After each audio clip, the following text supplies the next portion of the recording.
అచ్చ తెలుగు కథలు వినడానికి విచ్చేసిన శ్రోతలందరికీ మీ కృష్ణమ్మ కథలు ఛానల్ తరపున స్వాగతం, సుస్వాగతం. ఈ వీడియోలో మీరు వినబోతున్న కథ శ్రీమతి శశికళ ఓలేటి గారి కథ స్వీయ భావావరోధ యథేచ్ఛక జాడ్యము అనబడు ఓసిడి వినబోతున్నారు. భాగ్యలక్ష్మి కాపురానికి వచ్చేంతవరకు ఆ అత్తగారి జీవితం చాలా సాఫీగా, ప్రశాంతంగా సాగిపోతోందనే చెప్పాలి. ఒక్కగానొక్క పుత్రరత్నం బాలాజీకి అందాల భాగ్యంతో పెళ్ళవడమేంటి, ఆవిడ తన జీవితంలో కనీ విని ఎరగని విడ్డూరాలు చూడడం మొదలైంది. భాగ్యాద లక్ష్మీ బారమ్మ అంటూ మురిపెంగా కొడుకు కోడలికి దిష్టిలు తీసి కుడికాలు ముందు పెట్టి ఇంట్లో అడుగుపెట్టమ్మా అంటూ అనగానే బాలాజీ ఠకీమని గడప దాటేశాడు. కాని భాగ్యలక్ష్మి మాత్రం దీక్షగా తల పైకెత్తి చూస్తూ గుమ్మానికి కట్టిన మామిడాకుల కింద దాంకున్న తెల్లని బూజును సుతారంగా రుమాలు పెట్టి దొలపడం చూసి కుడి కన్ను ఆగకుండా కొట్టుకుంది ఆవిడికి. ఆలస్యంగా కొడుకుని కని 60వ పడికి దగ్గరవుతున్న ఆ ఇల్లాలికి రాబోయే కోడలి మీద ఆశలు చాలానే ఉన్నాయి. తనకు సిరి సంపదలు, చీనీ చీనాంబరాలు తేవక్కర్లేదు గాని ఏదో కోడలింత ఉడికించి పడేస్తే కూర్చుని తిందామని, ఓ పుంజీడు టీవీ ధారావాహికలు ఎలాంటి విఘాతాలు రాకుండా చూసుకోవాలని, పాత పట్టు చీరలు ఉద్ధరించడానికి అవి కట్టుకుని అప్పుడప్పుడు గుడి గోపురాలు దర్శించుకోవాలని ఏవేవో వెర్రి ఆశలు పాపం. తీరా చూస్తే కోడలి ఇంటి శుభ్రాలతోనే సంజెపొద్దు వాలిపోవడం చూసి నా కర్మ ఇలాగాలింది, నా బతుకింతే అనుకుంటూ మళ్ళీ గరిట పట్టక తప్పలేదు. ఒకరోజు ఒగ్గబట్టలేక కొడుకు దగ్గర వాపోవనే వాపోయింది పెద్దావిడ. ఏమిటోరా బాలా, ముందు శుభ్రత అనుకున్నది చాదస్తంగా తేలింది. రాను రాను ఆ చాదస్తం కాస్త జాడ్యంగా మారింది. మీ అత్తగారిని పట్టుకుని, ఏమిటమ్మా వదినా, నీ కూతురి వ్యవహారం? 10,000 రూపాయల పట్టు చీర కొంగుతో పెళ్లిపేట తుడుచుకుని కూర్చున్నప్పుడే ఎవరో వేపకాయ అంటూ కిసుక్కుని నవ్వారు. వెర్రి పీనుగుని గుర్తించనే లేకపోయాను. ఆ తరువాత తలంబ్రాల బియ్యమంతా తిరిగి పళ్ళాల్లోకి ఎత్తుతుంటే మరెవరో వెలక్కాయంత అంటూ పకాలుమంటే ఏదో కడుపు మంటలే అని సర్ది పుచ్చుకున్నా గాని ఇదేం చోద్యమమ్మా, చదువు చట్టుబండలు చేసుకుని ఎవరిని ఉద్ధరించడానికి శుభ్రాలు ఊడ్పులును? ఈ కాలం పిల్లలు సెంట్లు కొట్టేసుకుని వారానికో రోజు స్నానం చేసే రోజుల్లో ఈ పిల్లేమిటి ఇలా ఉంది అంటూ కడిగి పడేస్తే అంటుంది, వదినగారు దానిదంతా వాళ్ళ బామ్మ పోలిక. ఆవిడ నిప్పుల్ని నీళ్లను కూడా కడుక్కునేది. ఓసారి మరుగుతున్న నూనె బాండీలో శుద్ధి అంటూ ఎన్ని నీళ్లు చల్లేసరికి అంతెత్తున మంటలు లేచాయి. వంటశాల అంటుకుని బుగ్గయింది. మా అత్తగారు మాత్రం మా ఆనందాన్ని బుగ్గి చేస్తూ లక్షణంగా బయటకొచ్చింది. ఆ మంటల మీద తులసి నీళ్లు చల్లుతూ. అంటూ తేల్చేసిందిరా మీ అత్తగారు అంటూ ఆక్రోశించింది బాలాజీ తల్లి. నేనెవరికి చెప్పుకోనే అమ్మా నా గోడు? భాగ్యం, అందం, అది తెచ్చిన కట్నం చూశాం గాని ఈ కుటుంబ జాడ్యాల వివరాలు వాకపు చేసుకోలేదు. తనతో నాకు ఏకాంతం దొరికేదే తక్కువ. కాసేపేదో అచ్చటా ముచ్చటా చెప్దామంటే అన్ని పువ్వులు ఒకే సైజులో ఉండేలా పేర్చి దండగడుతూ కూర్చుంటుంది. ఆమెకు అది తృప్తిగా ఉండదు. దుప్పటి మడతలు సవరిస్తూ డ్రెస్సింగ్ టేబుల్ మీద పౌడర్ తుడుస్తూ జాప్యం చేస్తుంది. కాస్త సరసానికి దగ్గరకు తీసుకుంటే తలలో చుండ్రుందని ఒక తువ్వాలు తెస్తుంది తొడవడానికి. ఆ తర్వాత బాత్రూంలో చేరి ఓ 50 సార్లు కడిగిన చేతుల్నే కడిగి పక్కెక్కేసరికి అర్ధరాత్రి. కన్నీళ్ళొక్కటే తక్కువ బాలాజీకి. ఇలా భాగ్యలక్ష్మి వేలం వేరి శుభ్రత, చాదస్తం పుణ్యమా అని అన్ని రసాలతో పాటు శృంగార రసం కూడా కరువైపోయింది బాలాజీకి. ఎట్టకేలకు అన్ని గ్రహాలు ఒక కక్షలోకొచ్చి అన్ని శుచి పరిమితులు కుదిరిన ఒకానొక శుభ్ర ముహూర్తాన ఒక్కగానొక్క నలుసు సుభాష్ భాగ్యం కడుపున పడి బయటపడి 16 కళల చంద్రుళ్లా దినదిన ప్రవర్ధమానం అయ్యాడు. అలాగే పెళ్ళిడుకొచ్చాడు. ఈ సృష్టిలో కర్మ సిద్ధాంతాన్ని తిరస్కరించగలం గాని జన్యు సిద్ధాంతాన్ని వేలెత్తి చూపలేం. తరతరాలుగా మన ఋషివర్యులు, ఐరోపా దేశపు జంతువృక్ష జీవజన్యు శాస్త్రవేత్తలు నొక్కి వక్కాణించిన వంశ పారంపరాగత జన్యు అనుక్రమణ సిద్ధాంత ప్రకారం సుభాషుకు తల్లి నుండి 200% జీన్స్ సంక్రమించాయి. ఆ అన్నప్రాసన రోజునే మూలనున్న డెట్టాల్ సీసా పట్టుకున్న ఘనత. బడిలో నల్లబల్ల మీద ఒక్క తెల్ల చుక్క మిగలకుండా తుడిచేవాడు. టీచర్లు దానిమీద రాసి కలగాపులగం చేస్తుంటే వీడి గుండె విలవెల్లాడేది. ఇలా చెప్పుకుంటూ పోతుంటే అంతులేని కథే.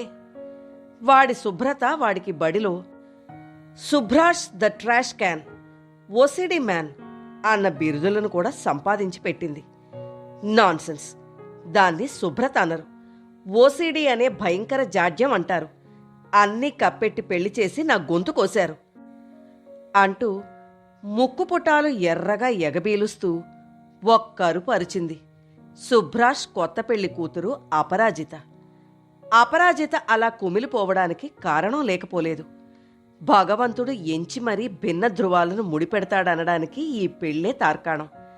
అపరాజితకు ఇంటా బయట, హాస్టళ్లలో అపరిశుభ్రత, అస్తవ్యవస్థిత, అపభ్రంశిత అంటూ చాలా ఉపనామధేయాలు, బిరుదులు ఉండేవి. వాళ్ళమ్మ మాత్రం ముద్దుగా గోడ అని పిలుచుకునేది. అంటే గోడలా ఎన్ని మాటలన్నా ఎలాంటి చలనం ఉండదని, తన అపరిశుభ్రతను బద్ధకాన్ని సవరించుకుని సువ్యవస్థితంగా ఉండదని అన్నమాట. అన్నమాటేమిటి? ఉన్నమాటే అంటారు బంధుమిత్ర బృందాలు. నేను అచ్చమైన బంగారాన్ని, నాకు చెదలు పట్టవు అనే విర్రవీగు ఈ పిల్లది. అయితే అలాంటి బండరాతి గోడను కూడా కదిలించగలిగిన ఓసిడి మన సుభాష్ది అని శ్రోతలు ఒప్పుకుని తీరాలి. మొదటి రాత్రే అపరాజితకు చుక్కలు చూపించాడు సుభాష్.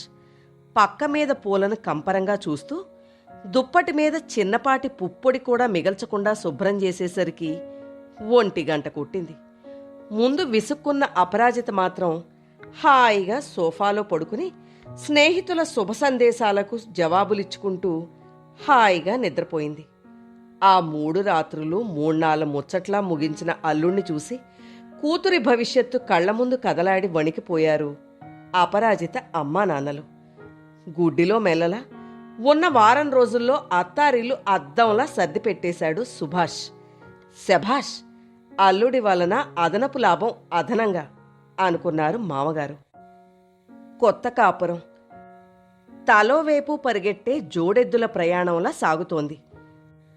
4 సూట్కేసుల్లో కుక్కుని తెచ్చిన బట్టలన్నీ అపరాజితను అదిలించి బుజ్జగించి బీరువాల్లో తీరువుగా సర్దించాడు సుభాష్. మంచాల మీద తడితువ్వాళ్లు బాల్కనీలో ఆరేయడం, సోఫాలో విసిరేసిన ఆఫీస్ బ్యాగ్ బీరువాలో భద్రపరచడం, చెప్పులు స్టాండ్లో పెట్టడం వరకు రావడానికి అపరాజితకు 6 నెలలు పట్టింది. అయితే ఇంటికి రాగానే, అపరా, డబ్బులు, క్రెడిట్ కార్డులు, ఆల్కహాల్ వైప్స్ పెట్టి తుడిచావా లేదా? అప్పు, కూర ముక్కలన్నీ ఒకే సైజులో ఉండేట్టు తరగాలోయి. అప్పులు, వంటలో ఈ కప్పులతో తగిన మోతాదుల్లో ఉప్పు, కారాలు, మసాలాలు వేస్తేనే రుచి కుదురుతుందమ్మా అంటూ గంటల కొద్దీ ఉపన్యాసాలు, పాఠాలు చెప్పడం చేస్తుంటే అపరాజితకు ఒంటికి కారం పూసుకున్నట్టు ఉంటోంది. ఏం మనిషే బాబు, రోజుకు 16 గంటలు చేతిలో చీపురు, డస్టరు పట్టుకుని తిరుగుతూ ఉంటాడు. ఒక్కోసారి మర్చిపోయి నన్ను దులిపేస్తాడు. సరదాగా బయటకెళ్ళామా, చేతిలో ఆల్కహాల్ వైప్స్ పెట్టుకుని లిఫ్ట్ తలుపులు, సినిమా హాల్లో కుర్చీలతో సహా తుడుచుకుని కూర్చుంటాడు. ఇంక పళ్ళు, కూరల శుభ్రాలు అదో ప్రహసనం. హోటల్ మొహం కూడా చూడనివ్వడు. నాకైతే పానీపూరి, చాట్లు రోజు కల్లోకొచ్చేస్తున్నాయి. ఇంట్లో 4 వాషింగ్ మిషన్లు, అన్నిటికీ ప్రత్యేకంగా. సాక్సులు, రుమాళ్ళు కూడా ఇస్త్రీలు చేసుకుని వెళ్తాడు. పనిలో పని నా బట్టలు ఇంచక్క ఇస్త్రిఫై చేస్తాడనుకో. కొంత విసుగు, కొంత వినోదం జోడించి స్నేహితురాళ్లతో సుభాష్ చాదస్తాన్ని పంచుకుంది అపరాజిత. ఇంట్లో అలా పనిచేసి పెట్టే భర్త ఉంటే భలే సుఖమే అప్పు. పెట్టి పుట్టావు అంది సరయు. మన అప్పు కాస్త శుభ్రంగా కనిపిస్తోంది కదే, మన సుబ్రాష్ గారి పుణ్యమా అని అంటూ మేరీ జోక్ చేసింది. మా ఆయన ఆఫీస్లోనే మీ సుభాష్ పనిచేసేవాడట. బ్రిలియంట్ ఆర్కిటెక్ట్ అట. ప్లాన్ గీశాడంటే నానోమీటర్ ఆక్యురసీట. అయితే బాస్ గీసిన ప్లాన్ కొలతల్లో ఏదో వ్యత్యాసం వచ్చిందని బాస్తో పోట్లాట పెట్టుకొని ఉద్యోగం పోగొట్టుకున్నట్ట చెప్పుకుపోతోంది సుజన. ఎవరో ఒకళ్ళకి చూపించండే బాబు. ఇలాగే వదిలేస్తే వంతెన దగ్గర పెళ్లికొడుకు పిచ్చాళ్లా అయిపోతాడు ఓసిడీతో అంది గాభరాగా రాగా. పిల్లి మెళ్ళో గంట ఎవరు కడతారే?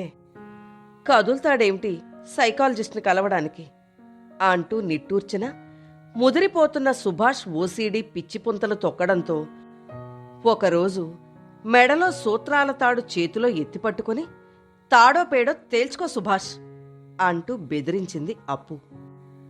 సీన్ కట్ చేస్తే ఇద్దరూ అస్తవ్యస్త్ మెంటల్ క్లినిక్లో తేలారు. డాక్టర్ అస్తవ్యస్త్ జింబాబ్వే రిటర్న్ వీరిద్దరినీ సాదరంగా లోనికి ఆహ్వానించాడు. చింపిరిగడ్డం, చిరిగిన కాలర్, తుప్ప జుట్టు బవిరిగెడ్డంతో ఆటవికుళ్లా కనిపిస్తున్న డాక్టర్ కేసి చూసి సంతృప్తిగా తలాడించింది అపరాజిత. భర్త కోసం పక్కకు చూసేసరికి ఖాళీ కుర్చీ. అప్పటికే మన సుభ్రాష్ మరో ఓసీడీ ఇల్లాలతో కలిసి అస్తవ్యస్త్ గారి ఆఫ్రికన్ థీమ్తో చేసిన ఆఫీస్ ఇంటీరియర్స్ అన్నీ బయటకు తీసిపడేసి బూజులు దులిపేసి వైప్స్ పెట్టి అద్దంలా ఫర్నిచర్ నేల తుడిచేశారు. ఆవిడైతే ఒకాకు ఎక్కువే చదివి సూదీదారంతో డాక్టర్ చొక్కా కాలర్ కుట్టేస్తోంది. వారిద్దరికేసి ఆదరంగా చూసి, ఇలాంటి ముదురు ఓసీడీల సేవా దృక్పథం చాలా ప్రశంసనీయం. మీకు మరో అవకాశం ఇస్తున్నాను. వీళ్లతో కాస్త సర్దుకుంటే చాలు. మీ జీవితాల్లో విశ్రాంతే విశ్రాంతి అన్నాడు డాక్టర్. విశ్రాంతి సంగతి దేవుడెరుగు. ముందు మనశ్శాంతి పోతోందండి. మొన్నటికి మొన్న ఒక అంతర్జాతీయ ఆర్కిటెక్ట్స్ సమావేశంలో ఒక ఇటాలియన్ చేసిన ఆధునిక మోడల్, దాని ఆకారమే అంతని మొత్తుకుంటున్నా వినకుండా అటు నుంచి ఇటు మార్చేసి పెట్టడంతో ఆ కంపెనీ వాళ్ళు కాంట్రాక్ట్ పోగొట్టుకొని మా ఆయన కంపెనీకి ఆ కాంట్రాక్ట్ దక్కడంతో పెద్ద గోల. చావు తప్పి కన్నులొట్టబోయి బయటపడ్డాడు. ఏదో ఒకటి చేసి ఈ విపరీత జాడ్యాన్ని పూర్తిగా తగ్గించండి డాక్టరారు అంటూ చేతులు జోడించింది అపరాజిత. ట్రీట్మెంట్లో భాగంగా నెల్లాళ్లు పనికి సెలవు పెట్టి భార్యాభర్తలిద్దరూ సైకాలజీ సెషన్స్కు హాజరయ్యారు. తదనంతరం డాక్టర్ అస్తవ్యస్త్ ఇద్దరినీ పిలిచి, ట్రీట్మెంట్ 100% విజయవంతం. నేనిచ్చిన ప్రతి సజెషన్ సుభాష్ మెదడును సూటిగా తాకి నాటుకుపోయింది. ఇంక దీనికి రివర్స్ సజెషన్స్ ఇచ్చినా చచ్చినా మారదు. కంగ్రాట్స్ అంటూ ఇద్దరి చేతులు ఉత్సాహంగా ఊపేసి ఇంటికి పంపేశాడు. చికిత్సానంతరం సుభాష్ ప్రవర్తనలో వచ్చిన విప్లవాత్మకమైన మార్పులు అపరాజితలో అంతులేని ఆనందాన్ని నింపింది. అయితే అది 2 రోజులు మాత్రమే. ఇప్పుడు ఆమెకు సుభాష్ అపరిశుభ్రత కంపరంగా ఉంది. ఇంట్లో ఉన్నంతసేపు అతన్ని సవరించడమే సరిపోతోంది. ఎందుకో తెలియదు కాని ఆమెకు చీపురు మాప్ మీద అపరిమితమైన అనురాగం పెరిగిపోతోంది. ప్లేట్లో ఇడ్లీలైనా పూరీలైనా ఒకే పరిమాణంతో వృత్త పరిధిలో ఉండాల్సిందే. పూరీకి కూర అంటకూడదు, ఇడ్లీకి సాంబారు తగిలి ముద్దవకూడదు. ఒక ప్లేటుతో పోయేది 10 ప్లేట్లు. చుట్టూ గిన్నెలతో అపరాజిత జలతరంగిణి వాయించే సంగీతకార్యంలా కనిపిస్తూ ఉంటుంది. అనుక్షణం పని మనిషి, వంట మనుషుల బ్లాక్మెయిలింగ్కు గజగజ వణుకుతూ వాళ్లు రాకపోతే తన బతుకేంటని భయపడి జీతాలు పెంచుకుంటూ పోయే అపరాజితకు ఈనాడు ఆ భయాలన్నీ మటుమాయమయ్యాయి. నీ ఇంట్లో పని చెయ్యను అంటూ ధమ్కీ ఇచ్చిన పనమ్మాయిని మర్యాదగానే బయటకు తోసేసి చిన్నప్పుడు నేర్చుకున్న శివశంకరీ పాట పాడుకుంటూ గిన్నెలన్నీ మెలమెలా తోమ్తోమ్కుంటుంటే ఆమెకు ఎక్కడలేని ఆత్మసంతృప్తి దొరుకుతోంది. దాని ముందు తాను నేర్చుకున్న పలు కంప్యూటర్ భాషలన్నీ చిత్తు కాగితాల్లా అగుపించడం శోచనీయమే. ఈ కొత్త జాడ్యాల వలన ఆమెలోని ఉద్యోగ సామర్థ్యాలన్నీ తుప్పుపట్టి ఉద్యోగం ఊడిపోయే దశకు చేరుకుంది. ఒకప్పుడు వారాల తరబడి ప్రాజెక్టుల కోసం తిండి తిప్పలు, శుచి శుభ్రాలు, స్నానపానాలు వదిలేసి కేవలం పిజ్జా తింటూ, కోచ్ వారి సెంటు కొట్టేసుకుని నైట్ డ్రెస్ మీదే జీన్స్ పంట్లాము చొక్కా వేసేసుకుని తన బహుళ జాతీయ కంపెనీ వారికి కంటికి దీపంలా వెలిగిన అపరాజిత ఈ అమ్మాయి అంటూ ఆమెలో ఈ వింత మార్పులకు అందరూ ఆశ్చర్యచకితులై మూల కారణాలు వెతగ్గా డాక్టర్ అస్తవ్యస్త గారి నెగటివ్ సంకేతనాలన్నీ ఆమెపైన కూడా పనిచేసి ఆమెలో రివర్స్ పరిణామాలు చోటు చేసుకున్నాయని ఆ జంట స్నేహ బృందం అర్థం చేసుకున్నారు. బలవంతంగా ఇద్దరినీ తీసుకుని డాక్టర్ అస్తవ్యస్త దగ్గరకు పరిగెట్టారు. ఆ సమయానికి డాక్టర్తో పాటు మరో ఇద్దరు కారెక్కి ఎక్కడికో ప్రయాణమవుతున్నారు. వీరిద్దరినీ చూసి వారి కేసంతా విని వారిలో ఒక ఆమె, సారీ అమ్మా, నేను డాక్టర్ వ్యస్త భార్యను. మా ఆయన తన పేషెంట్ల మానసిక సమస్యలతో విపరీతంగా కనెక్ట్ అయిపోయి ఆయన అస్తవ్యస్తంగా అయిపోయారు. కౌన్సిలింగ్ కోసం డాక్టర్ పట్టాభిరామ్ గారి దగ్గరికి తీసుకెళ్తున్నా. మీకు ఏ విధంగా సాయం చేయలేను అందామె ముక్కు చీదుతూ. అవునా, అయితే మా పరిస్థితి ఏమిటండి అంటూ ఆక్రోశంతో అరిచింది అపరాజిత. తాత్విక ధోరణి అలవాటు చేసుకోవడమే. జన్మలో మారవు మీ తత్వాలింకా. దైవ సృష్టికి ఎదురెళ్లగలమా? భిన్న ధృవాలను భార్యాభర్తలను చేస్తాడు. కేవలం తారుమారు చేశాడంతే మీ ఇద్దరిని.